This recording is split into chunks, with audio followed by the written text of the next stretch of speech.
Assalamualaikum warahmatullahi wabarakatuh. Alhamdulillahi rabbil alamin. Wassalatu wassalamu ala asrafil anbiya'i wal mursalin Sayyidina wa maulana Muhammadin wa ala alihi wa sahbihi ajma'in. Ashhadu an la ilaha illallah wa ashhadu anna Muhammadan abduhu wa rasuluh. Allahumma salli ala Muhammad wa ala alihi wa sahbihi ajma'in. Teman-teman kurma yang insya Allah dirahmati Allah, marilah pertama-tama kita selalu senantiasa memanjatkan puji dan syukur kehadirat Allah Subhanahu wa Ta'ala yang telah melimpahkan rahmat serta hidayahnya kepada kita semua, sehingga pada hari Jumat, hari yang mulia ini, kita masih diberikan nikmat iman dan nikmat sehat, sehingga kita masih bisa melaksanakan ibadah puasa di hari yang ke-15 ini.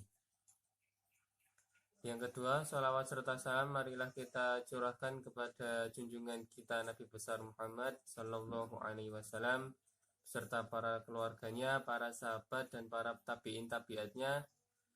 Semoga kita semua yang mengikuti sunnah-sunnahnya beliau mendapatkan syafaat di yaumul akhir nanti. Teman-temanku yang dirahmati Allah, di sini saya akan menyampaikan beberapa hal mengenai bulan Ramadan, dan mungkin sekitar 15 menit saya akan menyampaikan beberapa hal. Yang pertama adalah saya ucapkan terima kasih kepada teman-teman pengurus kurma yang pertama, karena insya Allah ini adalah kegiatan dari kurma yang nanti akan ada beberapa video atau kultum, ya bisa dikatakan kultum itu nanti semua pengurus kurma yang laki-laki insya Allah nanti akan menyampaikan beberapa ilmu atau beberapa hal yang insya Allah nanti akan bermanfaat buat teman-teman semua. Yang kedua, saya akan menyampaikan 6 hal, ya nanti bisa kurang karena biar waktunya nggak kelamaan, mengenai hikmah corona, adanya musibah corona yang menimpa umat muslim khususnya di Indonesia di bulan Ramadan 1441 Hijriah ini. Yang jelas, dengan adanya virus corona ini, baik dari Muhammadiyah, baik dari pemerintah, diperintahkan untuk semua umat muslim beribadah di rumahnya masing-masing. Intinya kita lebih meminimalisir hal-hal yang setidaknya itu bisa mengundang dosa karena kita tidak keluar gitu. Kita hanya di rumah saja. Oke, 6 hal tersebut. Yang pertama adalah hikmah mengenai adanya corona. Yang pertama jelas wajib ya, kita harus melaksanakan puasa, sholat dan juga zakat insyaallah. Itu wajib. Dan bukan karena ada corona atau tidak, itu memang harus dilakukan di rumahnya masing-masing. Terus yang kedua, adanya hikmah corona itu kita bisa lebih fokus untuk membaca Al-Quran. Karena dikatakan di surat Al-Baqarah ayat 185 ya, yang sudah populer dan mungkin teman-teman juga sudah hafal. Syahrul Ramadan alladzi unzila fihi al-Qur'an hudal linnasi wa bayyinatin minal huda wal furqan.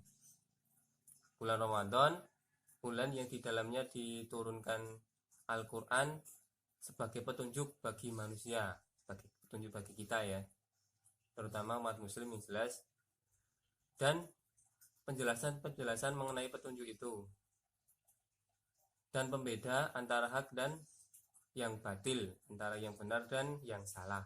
Nah itu jelas itu. Sebenarnya nggak ada virus corona pun di bulan Ramadan ini memang kita harus lebih banyak-banyak baca Al-Quran. Nah silakan teman-teman koreksi sendiri Kalau misalkan tahun lalu hanya bisa satu juz, bisa satu kali khatam dalam satu bulan, silakan sekarang ditambah.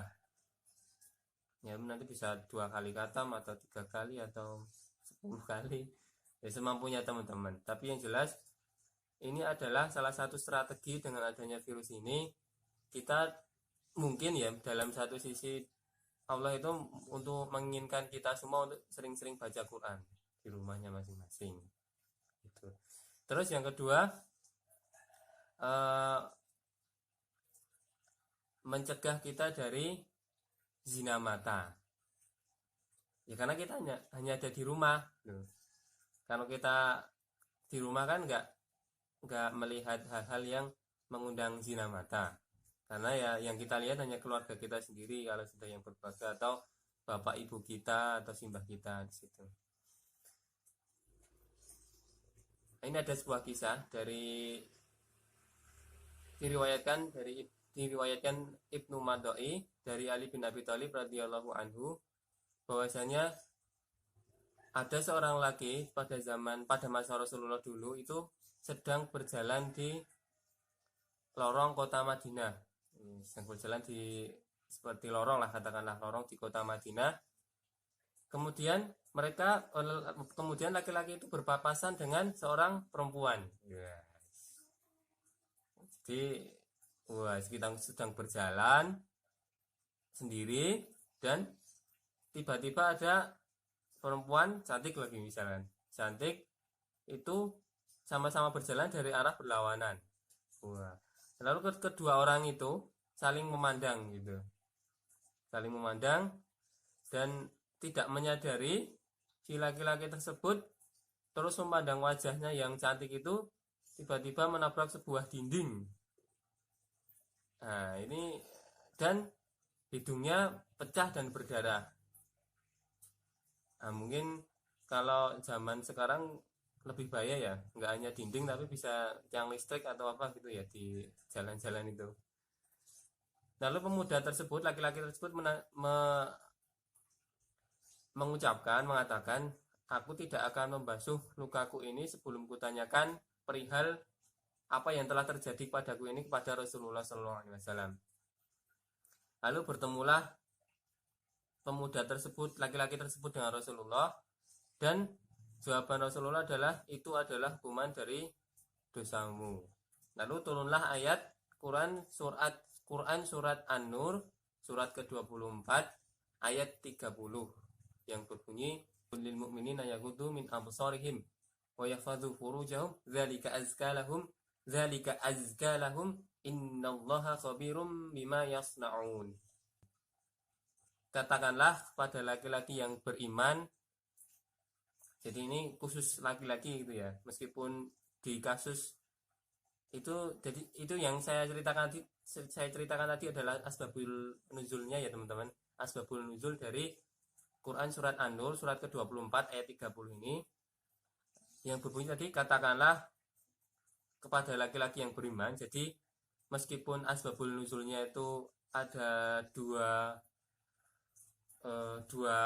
jenis kelamin, laki-laki dan perempuan, tetapi ini dikhususkan untuk laki-laki karena kasusnya adalah yang tertabrak tadi adalah laki-laki, dan faktanya memang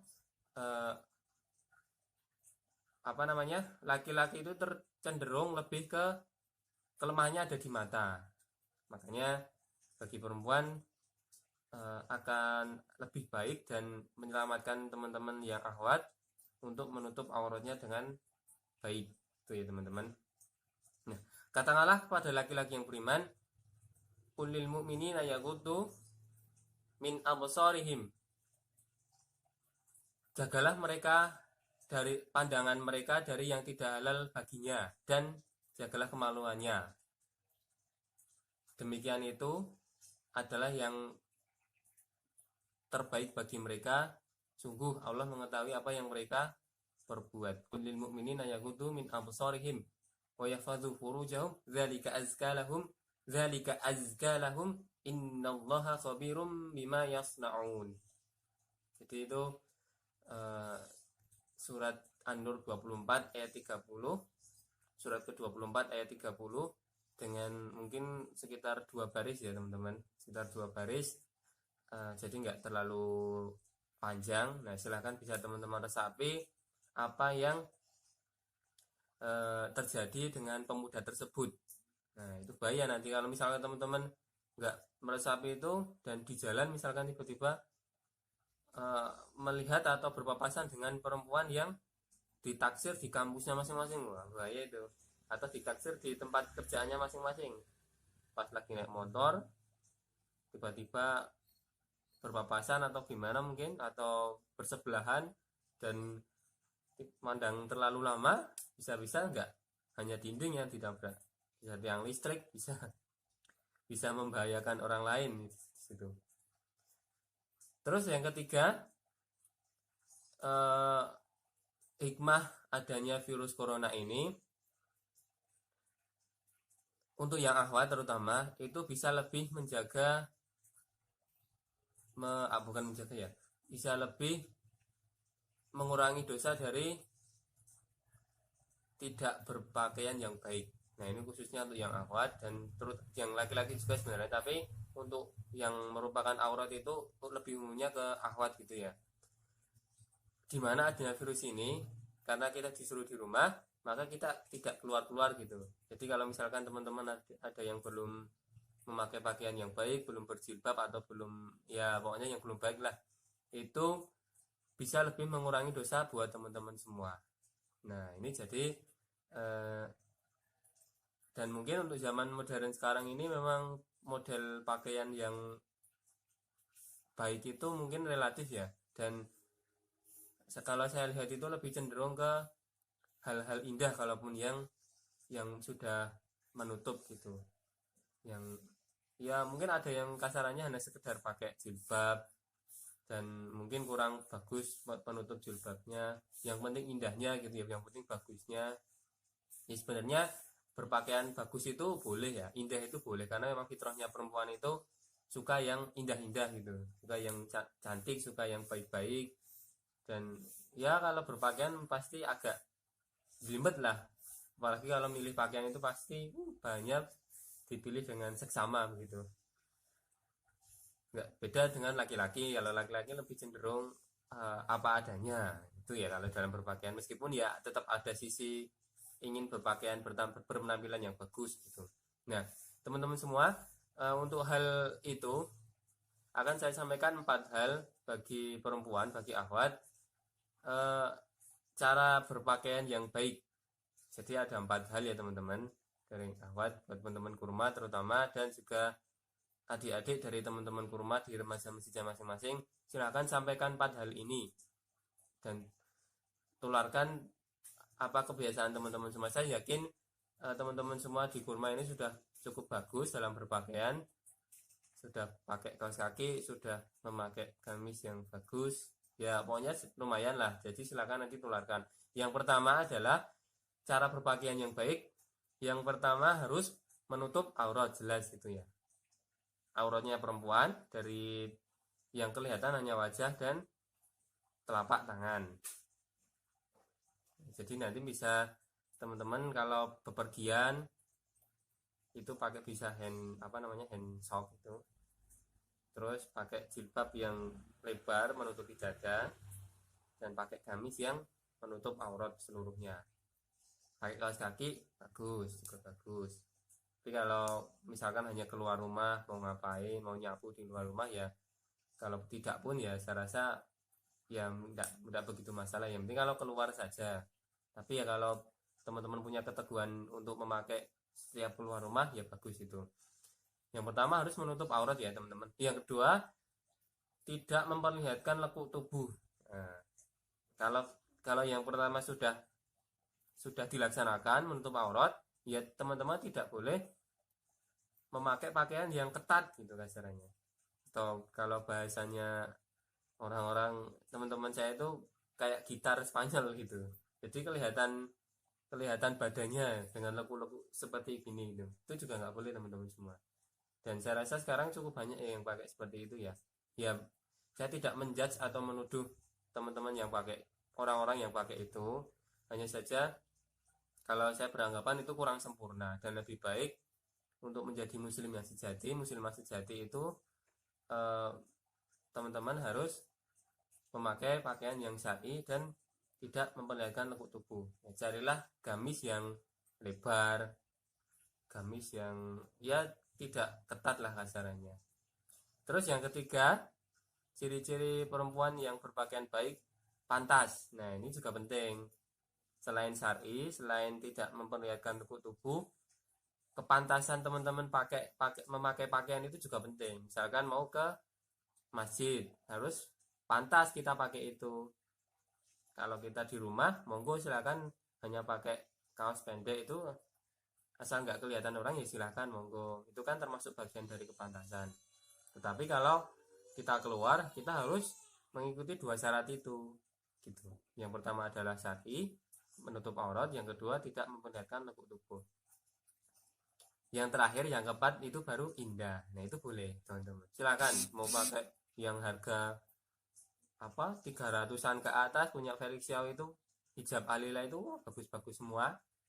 Bahkan model garisnya pun ada yang aneh-aneh, puter sana puter sini, dan saya pun nggak paham itu cara pakainya gimana.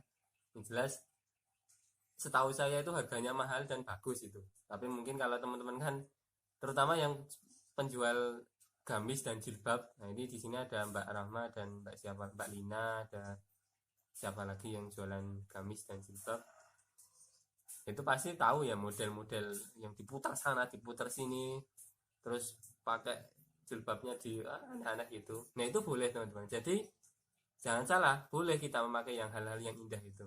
Hanya saja kita harus mematuhi 3 hal itu. Yang pertama tadi teman-teman, yang pertama syar'i, menutup aurat. Kedua, tidak memperlihatkan lekuk tubuh. Ketiga, pantas. Keempat, indah. Jangan dibalik ya teman-teman ya. Jangan indah dulu baru yang ketiga itu. Indah itu boleh, tapi opsinya yang terakhir. Opsinya yang ditaruh di akhir.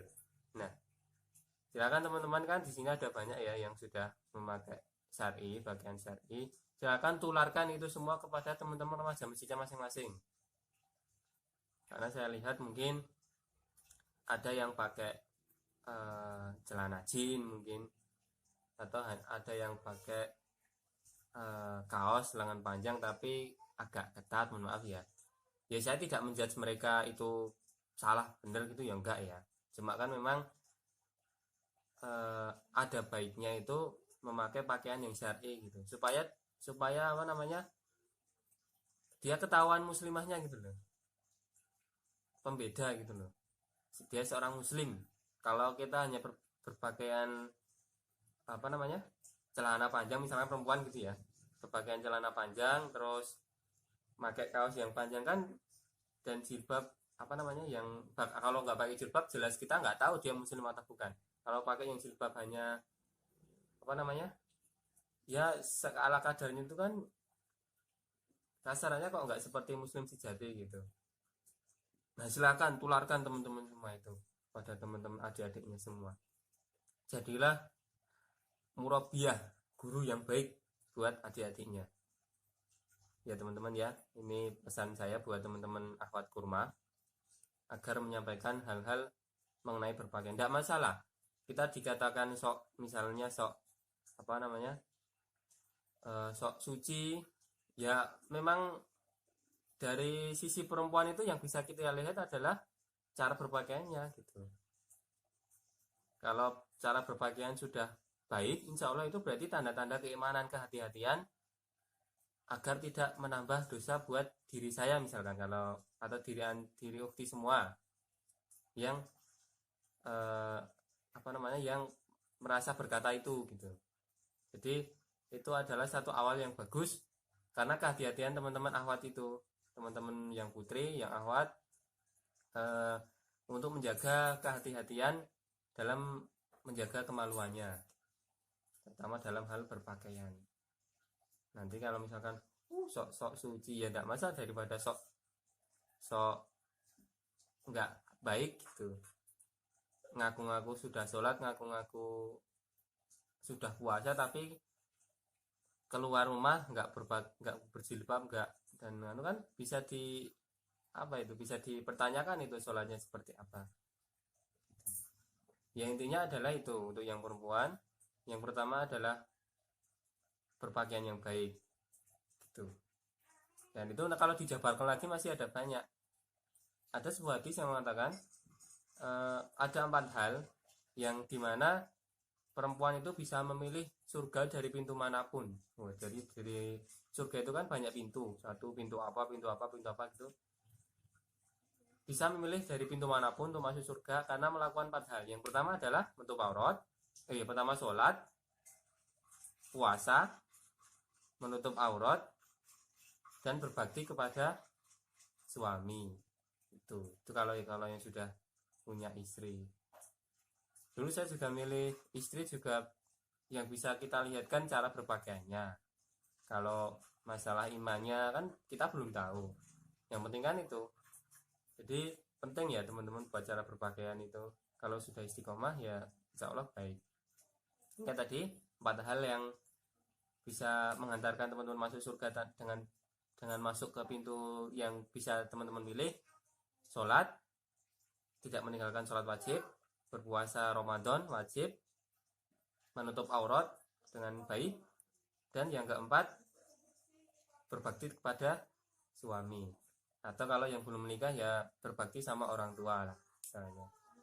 Ya paling enggak kan 3 itu. Kalau yang belum menikah, sholat, puasa, sama menutup aurat. Itu sudah insya Allah teman-teman aman. Itu ya teman-teman ya. Saya rasa 3 hal ini dulu yang bisa saya sampaikan. Nanti tidak waktunya lama, ini udah 22 menit ya teman-teman. Gak terasa ya ngomong, kayaknya ngomong sebentar udah 22 menit. Dan itu 3 hal yang perlu teman-teman laksanakan insya Allah. Saya ulang lagi ya. Yang pertama tadi adalah ada 4 ya tadi ya. Yang pertama yang wajib itu adalah puasa. Yang pertama yang wajib dilakukan di bulan Ramadan karena adanya virus corona ini adalah puasa, sholat, dan zakat. Itu yang meskipun nggak ada corona harus wajib dilaksanakan. Yang pertama itu 3 hal itu yang wajib, yang perlu dilaksanakan. Yang kedua tadi apa tadi teman-teman? Yang kedua adalah membaca Quran, sering lebih membaca Quran. Syahrul Ramadan alladzi unzila fihil Quran hudal linnasi wa bayyinatin minal huda wal furqan. Syahrul Ramadan alladzi unzila fihil Quran. Bulan Ramadan ini adalah bulan yang di dalamnya diturunkan Al-Quran. Nah, yang ketiga adalah menjaga dari zina mata. Tadi ya, surat An-Nur, surat ke-24 ayat 30. Kullil mu'minina yaghuddu min absarihim wa yahfazu furujahum dzalika azka lahum innallaha khabirum bima yasnaun. Terus yang keempat tadi adalah menutup aurat buat teman-teman yang ahwat, lebih menjaga zina mata. Gitu nih teman-teman semua. Semoga bermanfaat dan semoga teman-teman bisa diberikan kekuatan dan juga ketabahan dalam menghadapi cobaan virus corona ini. Dan tetap harus ya teman-teman melaksanakan sholat. Dan buat teman-teman yang tahu kalau ada teman-teman yang suka misalkan ketemu di suatu tempat gitu, kalau yang belum sholat ya silakan diberikan contoh gitu. Nggak harus dengan omongannya, diberikan contoh. Dan tegurlah teman-teman yang masih meminum minuman keras, mohon maaf. Karena mungkin ada sebagian yang teman-teman yang laki-laki itu meskipun di bulan Ramadan ada yang meminum minuman keras. Naudzubillah ya. Jangan sampai ya teman-teman, silakan. Kewajiban teman-teman adalah menyampaikan. Kalau mereka tidak mendengarkan ya sudah, itu Anda sudah aman, nggak dapat dosa gitu karena sudah menyampaikan. Demikian teman-teman, billahi taufiq wal hidayah. Wassalamualaikum warahmatullahi wabarakatuh.